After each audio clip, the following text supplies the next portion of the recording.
OffshoreInsiders.com presents its college betting broadcast podcast. We are going to take a look at your sweat barometer, or the margin of cover as we've been calling it for years. Again, it's brought to you by OffshoreInsiders.com.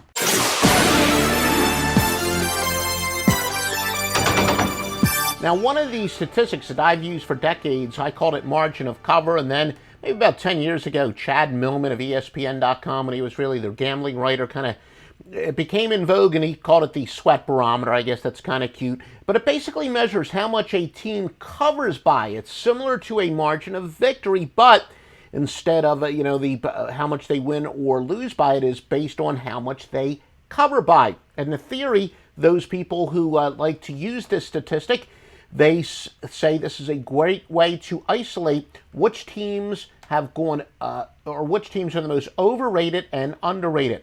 Now, this is as of February the 9th, 2016. These are the best teams in the country to bet on. Idaho State has a 13-5 against the spread record, but their margin of cover is 6.8. So they've covered by an average of 6.8 points per game. St. Mary's 13-6, 5.8 points per game. Arkansas Little Rock also 13-6 by 5.8.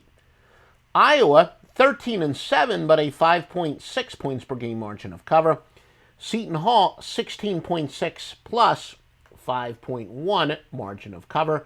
And then finally North Dakota at 13-5-1, and they have covered by an average of 5 points per game. Now again, they are the teams that have been the best to bet on, and the only teams in the country that as of today's broadcast, which I said February the 9th, 2016, are covering by an average of 5 points per game.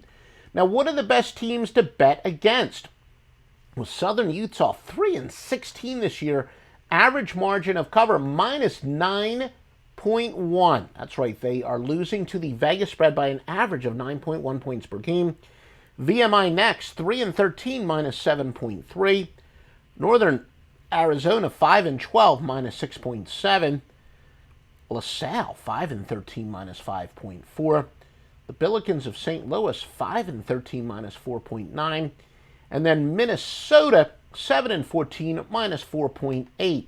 Now, again, this is certainly not one of our number one metrics that we use, but we like to use it for corroborating other information. And I will say this, what it really does is those people who like to use trends, and they say this team is 3-9 against the spread, and maybe this team is 5-4 against the spread. Well, if a team has covered several games by a half a point or 1 point, maybe they're not as good of a spread team as the record says. But if they're constantly losing by 4 or 5 points, then that says maybe the bad spread record is pretty much justified. So especially those of you who like to use trends, I would strongly recommend you use the margin of cover to see how reliable those trends are. But for the most part, this is one of those we report, you decide type things.